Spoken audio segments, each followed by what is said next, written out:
இப்போது நமக்கு இரண்டு விஷயங்கள் உள்ளன. நிறம் செய்ய நாம் பல ஆண்டுகளாக நிறம் செய்கிறோம், அதை செயற்கை ஒளி என்று அழைக்கிறோம். ஆனால் எங்கள் முடி இயற்கையான நிறமில்லாமல் இருக்கிறது. தூய்மையான வெளிச்சம் அல்லது சுற்றுச்சூழல் காரணிகளால் வெளிச்சமாகும் வெளிச்சத்தை நாங்கள் இயற்கை வெளிச்சம் என்று கூறுகிறோம். பிச்சைக்காரர்களை வெளியே பார்க்கலாம், அல்லது வெளியில் வேலை செய்யும் தொழிலாளர்களின் முடிகள் இயற்கையாகவே பழுப்பு நிறமாகவோ தங்க நிறமாகவோ மாறுகின்றன. இது ஏன் மாறுகின்றது என்றால் அது இயற்கை காரணங்களால் ஏற்படுகின்றது. அதுவே இயற்கையான வெளிச்சம். ஆனால் நாம் பல ஆண்டுகளாக நிறம் மாற்றும்போது அதை செயற்கை வெளிச்சம் என்று அழைக்கின்றோம்.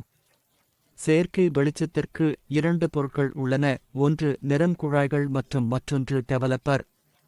இதுவே எங்கள் நிறம் மாற்றும் குழாய்கள். இது எங்கள் கலர் டியூப்ஸ்.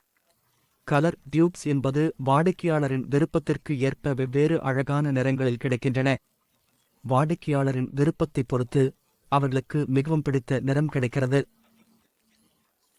அதை அடைவதற்காக நமக்கு டெவலப்பர் இருக்கிறான். அதற்காக நமக்கு இப்படி சில டெவலப்பர்கள் உள்ளனர்.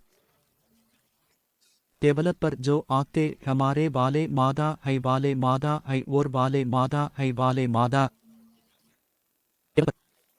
நாம் பயன்படுத்துவது லிப்டின் லெவலின் அடிப்படையில் எவ்வளவு லிப்ட் செய்ய வேண்டும் என்பதற்கேற்ப கலரை தேர்வு செய்கிறோம்.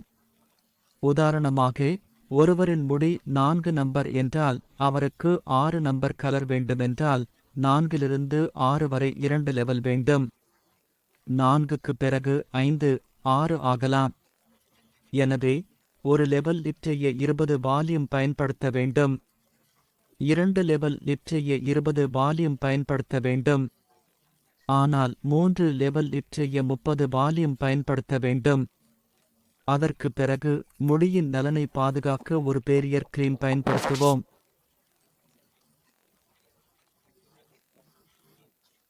நீங்கள் பேரியர் கிரீம் பயன்படுத்தினால் உங்கள் கூடுதல் நிறம் உங்கள் தலையில் வராமல் தடுக்கப்படும்.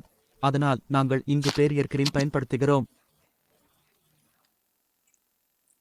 நீங்கள் பெட்ரோலியம் ஜெல்லி அல்லது மாய்ஸ்சரைசரை பயன்படுத்தலாம்.